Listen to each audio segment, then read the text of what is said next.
Oh, what's going on YouTube? Is Donnie B all day. I'm bringing you what a lot of you have been waiting for. Oh, Condor, Condor. Ever since I did the handle, the grip comparison to the Undertaker, people have been saying, well, when are you going to bring us the Dundee? The Dundee, the Dundee. When are you going to bring us the Dundee? And so today I'm bringing you the Condor Dundee Bowie. Oh, yes. We are looking at overall length of 17.56 inches. It's long. We're looking at a blade length of 11 inches. That's like my hand right there. That's huge. We're talking about a cutting edge of 10.5, which is right. That's how much longer it is than my fingers. And we are looking at a blade thickness of 0.19 with a blade material that is 1075. We're talking about a beautiful flat grind, a black finish, and a plain edge. Yada, a frickin' yada. So, before we get into that sweet little knife with a confusing mark on it, let's get into this guy right here. Ooh, man, Condor makes some nice leather sheaths. Good night, night. This is so nice. It's so velvety smooth, just beautiful. The stamp El Salvador. It is a dangler, but it's not one of those annoying dangly danglers. It's actually just pivots right from the actual sheath. I like that so much better than regular ones.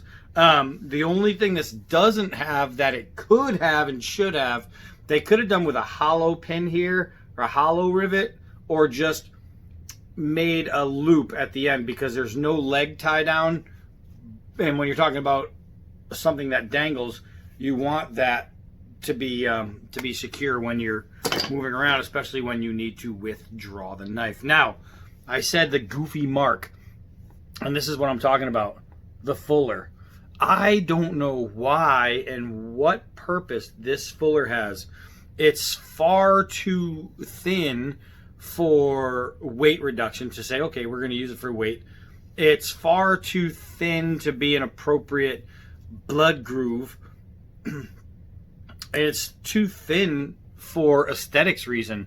I mean, it actually looks like a mistake, but it's on there, and you can't do anything about it. If it was me, first of all, I would have a beautiful fuller. I would love a nice big fuller, or I would just scrap it all together and go without.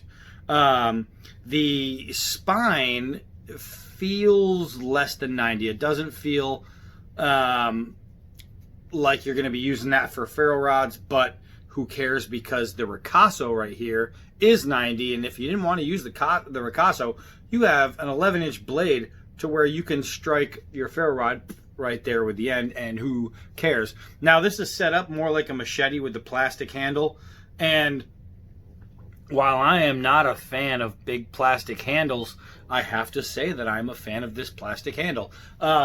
Could it be a little bit more grippy? Yeah, so if I put my hand here and spin, I can bring it all the way around. And the reason is because there's no texturing at all. I mean, there's texturing. You can see texturing, but it doesn't really offer a grip as far as this way. This way and this way, however, the grip is awesome. It's made for a big hand. You know what I mean? Or it's made for a small hand to be able to traverse along the grip. But for a big-handed guy, you're going to fit this, and it's going to fit like a glove, and you're going to feel pretty good about it. It is swedged, not double-edged, which I like better. I don't prefer a double edge on a Bowie. A swedge is fine. And I said it before on back cuts. When you're talking about back cuts, you don't need a sharpened rear spine for a back cut, because you see that? If that's skin, that's done for. You don't need at all. You don't need any kind of swedge or anything. If we look here, there is no swedge. That is a big fat blade, right? The top's operator 7. Same thing. If I'm coming, you know, on a back cut, so the blade would be coming this way, and this was skin, it's just tearing right through, right? So can I stab this way? Yeah. I'm going to even pull and drag. That's a pull and drag from the back of the blade because it's sharp enough. You don't let people tell you that in order to have a quality fighting knife or a self-defense knife that you need a sharpened spine or even a swedge spine. A big fat spine doesn't matter. It doesn't matter. And this one is swedged, so it's even better than a big fat one, and it's not sharpened, which means it's going to be more useful for camp needs, which is really good since it's built like a machete. It's built to be out in the woods, right? It's built for the jungle. It's built to take stuff down, to unmess the mess. So that's the thing with the grip. It does have a lanyard hole, which is a hollow brass pin. I like that. I just like how it fits my hand. The ricasso is kind of squared. It would be nicer if it was a little bit round, because it would make more sense to have that much ricasso. But who cares? It still gets a job done, and if I need to put my finger in there for anything, it still works. It still fits. Would it be more comfortable round? Sure. But does it matter? No. Can I stick my pinky in there for a reverse grip? Ooh, yeah. So when I do put my pinky in there, it actually fits really well in here. And the plastic grip that overhangs right here, how thick it is, actually grabs onto the meat of your palm. So if you do want to use it as a fighting knife, you will get a pretty exceptional grip. That way it feels really, really nice. How is the edge? Let's see, I need an arm with more hair. This is what happens when you test too many knives. Ooh, whoop. Let's see. It is removing hair. Is it, would I call it crazy shave sharp? Nope.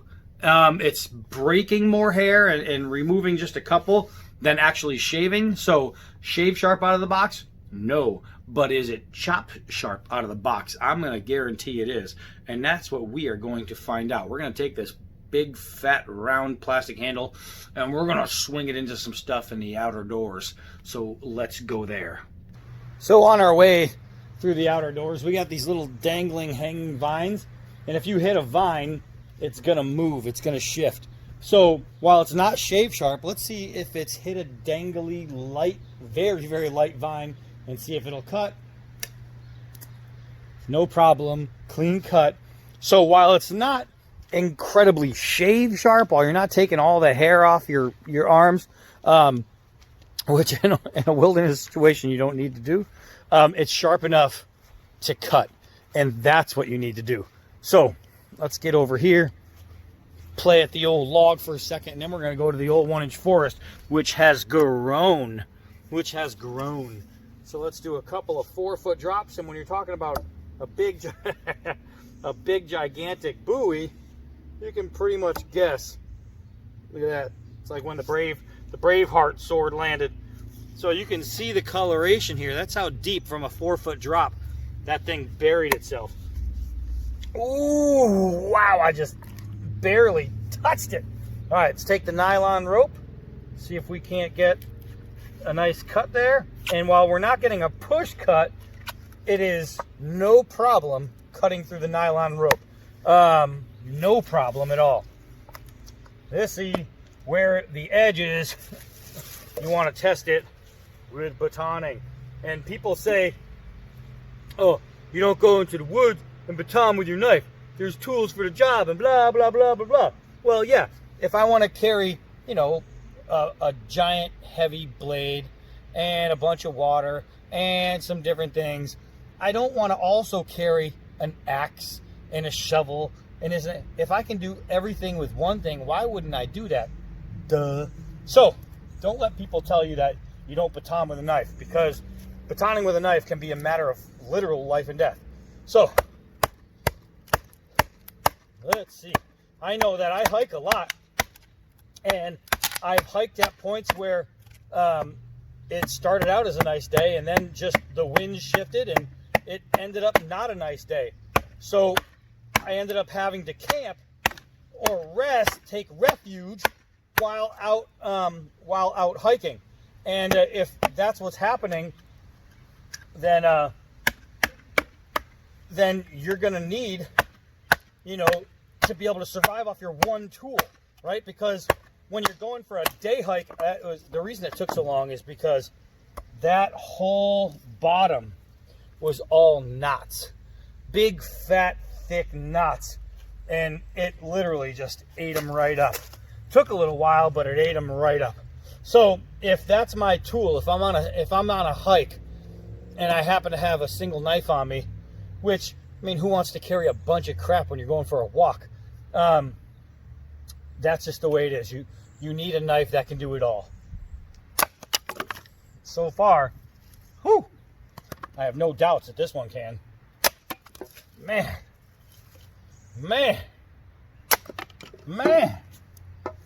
Notice how I can walk away, the knife's still there. Woo! Man! It's sticking in the log every single time. That time much easier since I missed the wood. Look at that. That is just beautiful. Beautiful. Alright. Wow. Alright, so let's try and get a couple of these to stay on there. There we go. Oh, just as I say there we go, I start to knock them off. So can you feather and get nice curls with this gigantic Bowie? Abso-Bowie-lutely. So let's see. Taking down a stick to a point. Holy mackerel. This is so nice. I mean, the blade is literally doing all the work. I'm doing nothing. I'm just holding on. And the blade is, it's literally every pass is just, whew. Look at all these. Look at all this. That's fire maker right there. But again, you need to make pit spikes. You need to make tent spikes. You need to make a fishing pole. You need to make a spear. You need to make an arrow. You need to make anything that requires a point. This guy right here. Ooh, wow. I mean, that's nice. That is nice. My sharpened tool just made a sharpened tool. And that sharpened tool right there, if I'm talking about, if this was longer, that's a spear right there. Here we go. Here we go. Here we go, yo. Here we go. Yeah, let's see. Let's see if we can split it without breaking it. There we go. Woo-wee! We could put food on there and clean up on there and do different things on there. Mix our stuff on there. Not too bad. Let's take a look at this edge from all the batoning. Phew, man, it's beautiful. You wouldn't even know we did it. But don't baton with a knife, because that's stupid, blah, blah, blah, blah, blah. All right, so we all know what the deal is. This thing is a chopper. It's a chopper. It's made to chop. It's, you know what I mean? You could do all the little dainty stuff with it. But really, it's made for just clearing stuff out that needs to be cleared out. Right? That's what it's made for. So what we're going to do is we're going to come out here. And I'm going to try and balance you guys so you don't fall down. And I am going to chop. Holy moly. So let's clear some of this mess right here so you guys have a good thing to see. Good area. And get rid of some of these thorns since I just hit a steel pole. Let's see. Did I damage it? I did. So I didn't know there was a steel pole down there. That's what that noise was. Did I damage it? Yes, but did I damage it bad? No, you can just see that's hitting a steel pole. And it's still good. Still good. So I'm going to have to do a little resharpening later. Okay, so I'm sitting in. You can see all this crap right here. That's 3 pieces 1, 2, 3 right away. So let's get rid of some of this green stuff. And we'll get down to the brass tacks. So, I'm assuming you guys can see this. Oh, yeah. Oh, yeah. Oh, yeah, baby. That's nice. That's nice. All right, so get rid of some of this green stuff. And that's exactly what this thing is. It's a chopper. This thing is made to go into the woods and take down whatever is in your way. And if I'm walking through the woods on a hike and I come across a spot that just has too much crap in the way, that's what this thing's gonna do. Let's take down that one. Let's half that one. All right, so I'm gonna cut one down and hopefully I'll catch it before it lands on you guys. Uh-oh, I missed. There we go. I was concentrating on the catch. Oh, yeah. Woo! Oh, yeah. Oh, yeah. Oh, yeah. All right, so. Oh, my gosh. This thing, that right there is like a 2-incher. And just cruising. Cruising. And you see how long this cut is? That is the length of my finger. And it's just straight through. Straight through. I mean, this is madness. It's madness! Let's go chop something a little harder. Not as hard as the steel pole, though. Okay, so I have that big, hard log over there. And whee! And you've seen that I've been working on this thing, and I've been hitting it with a few different pieces. Let me let the dogs out here. Let's let the dogs out. Who let the dogs out? D-Bad. Roscoe, you coming out or you standing there, you lazy? Yeah, I knew it. All right. Wow. Wow. So, right away I can tell you that in the chop, no hot spots at all. Hardwood, I'm digging through. Wow. Wow. Ooh. That is bite. Bite, bite, bite. I'm going to swing all the way from the end now. Holy Moses. That's why they make the grip long and contoured the way it is, so you can get a nice deep grip for your chop. Holy moly. Guys, I'm not playing around. I got stuff laying into my head. That's a beast. So, what we know is this thing's a chopper. And let's see if I can show you what the steel pole did. Let me see, where is it? It's up right here. You have to look right there. You see that? This is 1075 high carbon, and that was a swing on a steel pole, like a iron pole. And that's what I got from it. That's it. So that'll sharpen up really nice and easy. Man, so far everything about this is like A-O-D-bad okay. Okay, so let's see. Let's see. Uh-oh. Oh! I threw it too low. I threw it too low. That's where it goes. Bam! Holy Moses. That thing was in there. I want to do that one more time. Hey, dogs. Holy Moses. Woo! That's sweet, guys. That's sweet. So, this is the channel that just opened up. Yeah, you can see it right there. This one right here is what opened up from me hitting it like this. Bam. Oh. Oh. So, because of its size and weight and girth, it hits with a mighty thud. It hit with force.